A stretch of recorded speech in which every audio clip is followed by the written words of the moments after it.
అంటే ఈ అమ్మాయి ఇష్టపూర్వకంగా ఉన్న ఒక అమ్మాయి ఇష్టపూర్వకంగా ఒక అబ్బాయి తోటి if she under aged at the same time అబ్బాయి అండర్ ఏజ్డ్ అయి ఉండి అమ్మాయికి ఒక 20 సంవత్సరాలు అయి ఉండి ఉన్నా కూడా ఇది వర్తిస్తుంది. ఆ మధ్య ఒక 17 ఏళ్ళ అబ్బాయి పైన ఒక 25 సంవత్సరాల మహిళ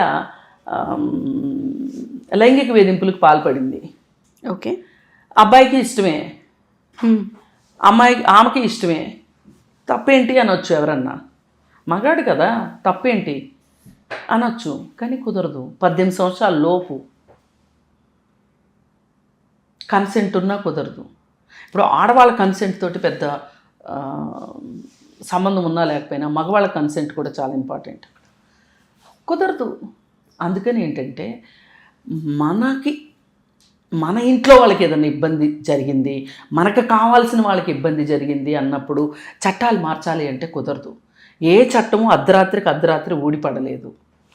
అర్ధరాత్రి చట్టాల్లో మార్పులు కూడా రావు. అందుకని ఉన్న చట్టంలో మనము ఎలా, దీనిలో నష్టపోతుంది ఎవరు, కష్టపడుతుంది ఎవరు, న్యాయం చేయటం ఎట్లా, అంతవరకు ఆలోచిస్తారు తప్పితే ఈ అమ్మాయి కూడా చాలా మెచ్యూర్డ్గా ఉంది కదా, ఈ అమ్మాయి ఇష్టం చూపిస్తుంది కదా, ప్రయర్ కూడా తను కార్ డ్రైవింగ్ చేస్తూ ఉండటమో లేకపోతే అవుట్ గోయింగ్గా కనపడటం ఇవేవున్నా ఆ అమ్మాయి మైనర్ అంటే మైనరే, మేజర్ అంటే మేజరే. ఇప్పుడు అందుకని ఈ అమ్మాయి మైనరు అని వాళ్ళకి తెలిసి కూడా ఈ కాన్ఫ్లిక్ట్ తీసుకొస్తే సొసైటీ చూసే దృక్పథం మారిపోతుంది అని వీళ్ళు ఒక ప్లాన్ వేసుకున్నారు. అంటే ఈ అమ్మాయి పట్ల సానుభూతి వస్తే మంచిది కాదు, ఈ అమ్మాయి పట్ల సానుభూతి రాకుండా ఉండటం కోసం చాలా ప్రయత్నం చేశారు మీడియాలో, సోషల్ మీడియాలో, మెయిన్ మీడియాలో. కానీ ఎక్కడా పప్పులు ఉడకలేదు. ఆ అమ్మాయి మైనర్ అని తేలిపోయింది, మేజర్ కాదు అని తేలిపోయింది. సరే, ఇక వీళ్ళ ఫైట్ ఇక మిగిలింది ఏంటి అంటే వాళ్ళమ్మా నాన్న కూడా ఇష్టపడ్డారు కదా, వాళ్ళమ్మా నాన్న ఇతను తీసుకుని బయటికి ఎలా వెళ్ళారు, ఈ అమ్మాయిను వీళ్ళు కలిసి వెళ్ళారు కదా, ఇలా మాట్లాడుతున్నారు. మరి ఈ ఫోటోలు ప్రపంచమంతా చూసింది. బండి సంజయ్ కొడుకు, ఈ బాధితురాలు అమ్మా నాన్న నలుగురు కలిసి వెళ్ళారు. మరి వెళ్ళినప్పుడు ఈ అమ్మాయి మాత్రమే అతన్ని అపరిచితుడిగా చూడాల్సిన అవసరం ఏంటి? ఇప్పుడు ఈ కుటుంబం మొత్తం భగీరథకు కూడా అపరిచితులేగా. ఇతను ఎందుకు వెళ్ళాడు సంబంధం లేని కుటుంబంతో? పైగా గుళ్ళు గోపురాలకు వెళ్ళడానికి తల్లిదండ్రులకు చెప్పుండొచ్చు, కానీ ఫామ్ హౌస్కి వెళ్ళే తల్లిదండ్రులకు చెప్తారా ఏ పిల్లలైనా? తల్లిదండ్రులకు ఎప్పుడు తెలిసింది ఇది? ఎప్పుడైతే అంటే వీళ్ళిద్దరు స్నేహితులని తెలుసు, ఇతను ఇంటికి వస్తున్నాడని తెలుసు, వీళ్ళందరూ కలిసి బయటికి వెళ్తున్నారని తెలుసు, ఈ అబ్బాయి ఇక్కడే తెస్టేస్తున్నాడని తెలుసు, ఇక్కడే తింటున్నాడని తెలుసు, అన్నీ తెలుసు. కానీ వీళ్ళు ఫామ్ హౌస్కి వెళ్తున్నారని వీళ్ళు ఊహిస్తారా? ఇప్పుడు ఆ తల్లి ప్లేస్లోనే మనం ఉన్నాం అనుకోండి, మన అమ్మాయి గురించి మనం అలా ఊహిస్తామా? కాదు. కానీ అంటే నేను వాళ్ళని ఉద్దేశించి మాట్లాడలేనా. నా డౌట్ ఏంటంటే ఒక కీడించి మేలించే ఇది బయట ఇన్ని జరుగుతున్న ఒక ఐ అనేది ఉండాలి కదా, ఆ అమ్మాయి కాదు జనరల్గా అంటున్నా. ఖచ్చితంగా ఉండాల్సిందే. ఇప్పుడు నిన్న భరోసా సెంటర్ వాళ్ళు ఒక మీడియాకి ఒక క్లిప్పింగ్ ఇచ్చారు.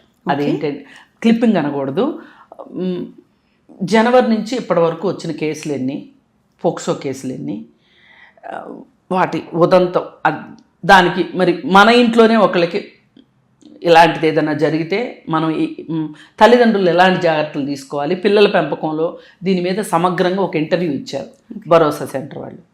దానిలో వాళ్ళు ఏం చెప్తున్నారంటే ఆడపిల్లల పట్ల కావచ్చు, మగపిల్లల పట్ల కావచ్చు, మైనర్ చిల్డ్రన్ పట్ల మీరు జాగ్రత్త వహించండి. మీరు బయటికి ఎక్కడికన్నా వెళ్ళాలి అన్నప్పుడు వాళ్ళని సురక్షితమైన ప్రదేశంలో ఉంచే ఏర్పాటు చేయండి. ఒకవేళ ఎప్పుడైనా వాళ్ళు దిగులుగా, విచారంగా, రొటీన్కి భిన్నంగా ఉంటే వాళ్ళని ఆరా తీయండి, వాళ్ళని పట్టించుకోండి, వాళ్ళకి ఏం జరిగిందో కనుక్కోండి. ప్రేమతోటి వాళ్ళ ఇబ్బంది ఏంటో మీరు తెలుసుకోండి అని చెప్పింది. అవునా. అంటే దీని అర్థం ఏంటి? పిల్లల రక్షణ సంరక్షణ, మైనర్ చిల్డ్రన్ యొక్క రక్షణ సంరక్షణ తల్లిదండ్రులదే బాధ్యత అని చెప్పింది. అవును. ఒకవేళ ఎవరన్నా బాధ్యతగా లేరు అనుకుందాం, పోని ఎవరైతే వీళ్ళ పట్ల ఇలా ప్రవర్తించాలనుకున్నారో వాళ్ళకైనా బాధ్యత ఉండాలి. ఎందుకు అంటే ఇప్పుడు చట్టంలో ఇది మనము సామాజికంగా ఈ ప్రశ్న వేస్తున్నాం, ఆ తల్లిదండ్రులు ఏం చేస్తున్నారు అని. కానీ చట్టం తల్లిదండ్రుల జోలికి వెళ్ళదు. ఓకే. తల్లిదండ్రుల జోలికి ఎప్పుడు వెళ్తుందంటే వాళ్ళమ్మ ఫామ్ హౌస్ వరకు తీసుకొచ్చి ఫామ్ హౌస్లోకి వాళ్ళ అమ్మాయిని పంపిస్తే అక్కడ అపరిచిత వ్యక్తులు ఉంటే వాళ్ళని అక్కడ వదిలేసేసి ఆమె వస్తే చట్టం ప్రశ్నిస్తుంది. ఓకే. ఇది మనం తెలుసుకోవాల్సిన ఇక్కడ చిన్న గీతే ఉంది. ఈ చిన్న గీతకి యువతలు ఉందామని కొంతమంది, అవతలే ఉంటామని కొంతమంది ఉంటున్నారు. అవును. అవును. ఇది ఇక్కడ మనం అర్థం చేసుకోవాల్సింది ఏంటి అంటే ఈ అబ్బాయి ఎవరైతే ఉన్నారో వాళ్ళ ఇంట్లో వాళ్ళు చనువు ఇచ్చినప్పటికీ కూడా చంకనెక్కకుండా ఉన్నట్లయితే వాళ్ళ చెర్లపల్లి జైలు ఉండేది కాదు. పని కట్టుకుని అమ్మాయితోటి స్నేహం పెంచుకున్నావు, నువ్వు పని కట్టుకుని వాళ్ళ ఇంటికి వెళ్ళావు, నీకేం అవసరం? అసలు వాళ్ళ ఇంటికి వెళ్ళాల్సిన అవసరం ఏంటి? ఆ అమ్మాయి 10th క్లాస్ చదివిన పిల్ల, జస్ట్ ఇంటర్మీడియట్ అయ్యింది. నీకు ఆ మాత్రం ఆ అమ్మాయి వయసు తెలియకుండా ఉంటుందా? సరే, ఆ అమ్మాయి కూడా కన్సెంట్ ఇచ్చింది అనుకుందాం. ఆ అమ్మాయి నిన్ను ప్రేరేపించుంటుందా? నువ్వు ఆ అమ్మాయిని ప్రేరేపించుంటావా? దానికి సంబంధించి వాళ్ళ మధ్యలో జరిగిన మెసేజ్లు, ఫోన్ కాల్స్ అన్నీ ఉన్నాయి కదా, అవి చెప్తాయి కదా. ఇవాళ ఏ ఆధారం లేకుండా ఒక క్రైమ్ చేయడం చెయ్యిదిరిగే నేరస్తుడి వల్ల కూడా కాదండి. ఏ నేరస్తుడైనా ఎక్కడో ఒక చోట ఒక చిన్న క్లూ వదిలిపెడతాడు. ఏ క్లూ లేకపోయినా తెలివైన పోలీసు దాన్ని కనిపెట్టగలుగుతాడు.